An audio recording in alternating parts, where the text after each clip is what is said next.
Hoje nós vamos conhecer a história de Margaret Kane, criadora dessas pinturas de crianças com enormes olhos.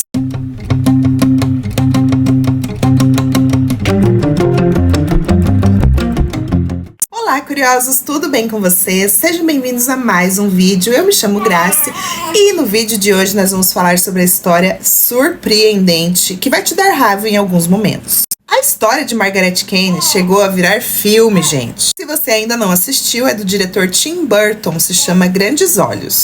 Margaret nasceu em 1927 em Nashville, no Tennessee, e desde criança ela amava a arte. O tempo passa então e ela casa com Frank Ulbricht. Com Frank ela teve uma filha, mas então o casamento dos dois acaba. Ela conhece o Walter Kane. Ele que era um corretor de imóveis. Eles então se casam em 1955 e ela, que já fazia suas pinturas, teve o apoio dele. Ele inclusive diria que ajudaria ela a vender as pinturas. Que lindo e que maravilhoso, né? Pois é, mas daqui pra frente é só pra trás. Walter Kane então começa a sair de casa para vender as obras, enquanto Margaret passava incontáveis horas dentro de um porão, dentro de um quarto escuro, pintando.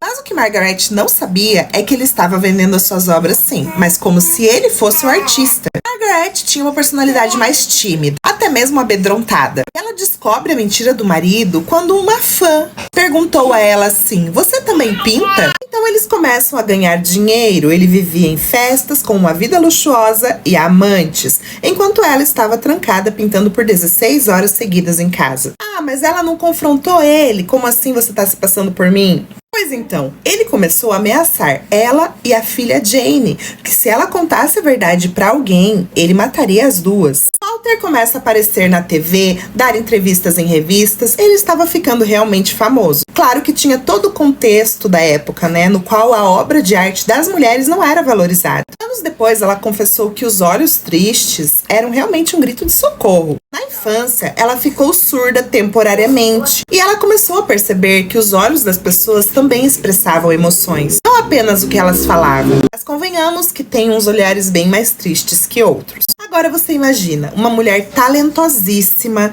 trancada dentro de casa e sendo subornada e ameaçada por um vigarista, né, gente? Mas então em 1965 ela se divorcia de Walter Kane e vai para o Havaí, meio que assim, fugindo dele. E em 1970 ela denunciou Walter à imprensa. Ele chamou ela de alcoólatra, falou que ela estava louca. Mas em 1986 um juiz exigiu que os dois pintassem um quadro no tribunal. Só que lá em 1970, quando ela denunciou ele, uma rádio propôs um desafio, que os dois deveriam fazer uma pintura. É claro que o Walter não compareceu ao desafio. E agora o juiz propôs isso, né? Os dois deveriam fazer uma pintura no tribunal. Margaret, muito tranquila e calma, sabia quem ela era, não é mesmo? Pintou um quadro em 53 minutos. Walter deu diversas desculpas, incluindo dor no ombro, e não conseguiu pintar nada. Ela ganhou, entre aspas, 4 milhões de dólares em indenização.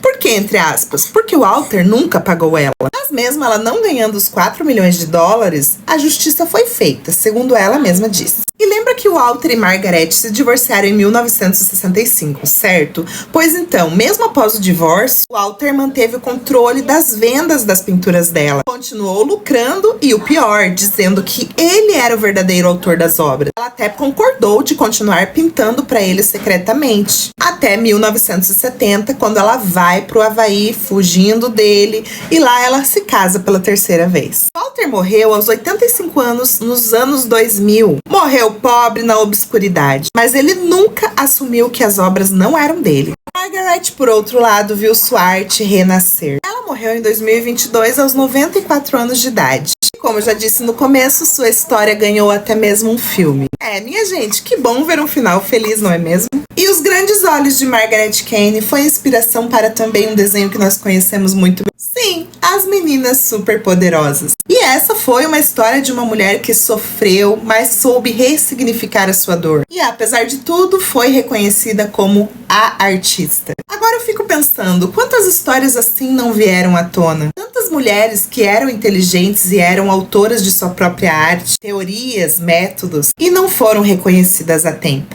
Eu vou ficando por aqui, um grande beijo e até o próximo vídeo.